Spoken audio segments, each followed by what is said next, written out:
mo nga ako kinidnap para hanapin ako ni Garcia, di ba? Para gamitin akong pang-ransom. Paano mo makukuha yung gusto mo kung naliligaw yung naghahanap sa'yo? Pulis siya, di ba? Hindi hanapin niya ako. Bakit? Ipapatawa ba ako? Hindi. Natatawa lang kasi ako na naiisip mo na mahanap ka ni Garcia. Bakit? Imposible ba yon? Alam mo, matagal ko nang kilala yan si Garcia. Alam mo ba kung ba't ayaw ko sa kanya? Bakit? Kasi yung lalaking yun, puro yabang lang. Panay salita lang yun. Gaya nung sinabi mo, bobo. Alam mo, tama ka eh. Kasi kung talagang magaling siya, eh bakit di niya ako mahuli-huli, di ba? Isa lang yung ibig sabihin nun. Ibig sabihin, mas magaling ka sa kanya.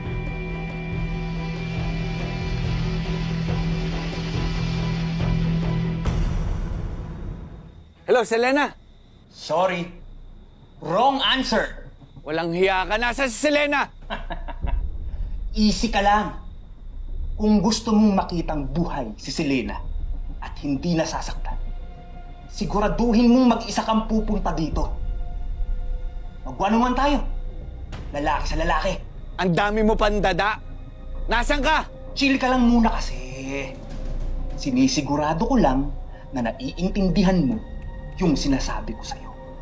Dahil pag ako nakakita ng kahit anino lang ng pulis, gigilitan ko tong si Selena. Naiintindihan mo? Sayang, medyo close pa naman na kami. Hayop ka. Sabihin mo kung nasaan ka. Pupuntahan kita ngayon.